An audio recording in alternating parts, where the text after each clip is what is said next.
Fatima Payman has broken ranks to accuse Israel of genocide.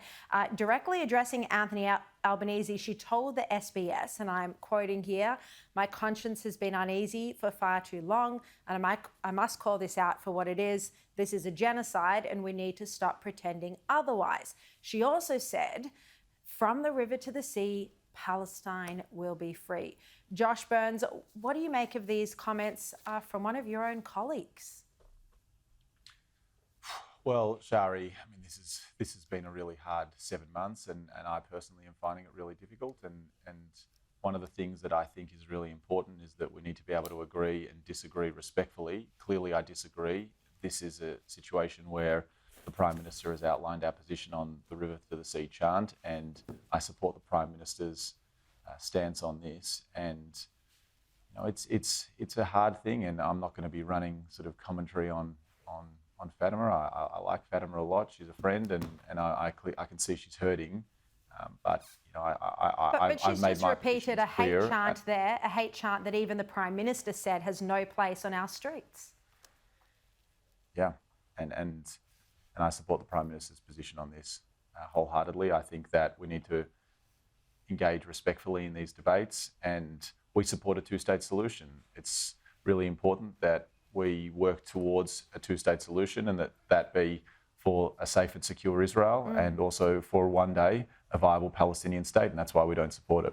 Yeah, just very quickly before I go to Michael Kroger on this topic, on the weekend, Albanese and Penny Wong supported the vote at the UN to give Palestine a seat at the table.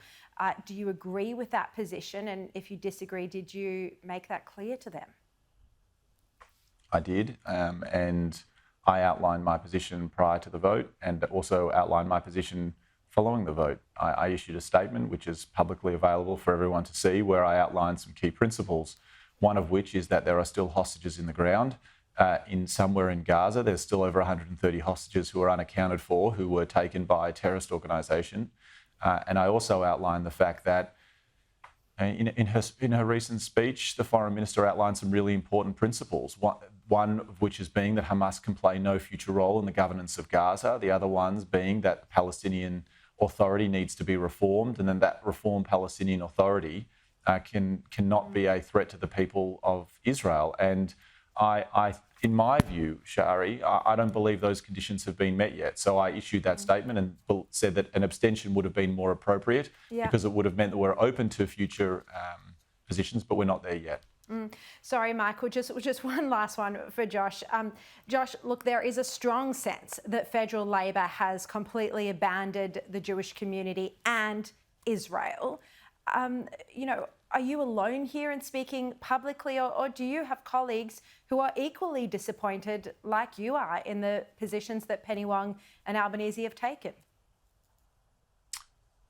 Look, Sharri, Australia remains a strong friend of Israel, and I'm a custodian of that relationship as well as my colleagues, and we've maintained that Israel has a right to defend itself, and that following the atrocious attacks on October 7, that Israel, like any other country, has the right to defend its people. But do any of your colleagues agree? I would also, and I would also say that I have been really heartened by colleagues who have reached out. I mean, I'm not going to break their trust, and obviously I'm the only one who has spoken out, but publicly, and if others wish to do so, that's a matter for them. But certainly, colleagues have come to me and expressed their support, and I really appreciate that.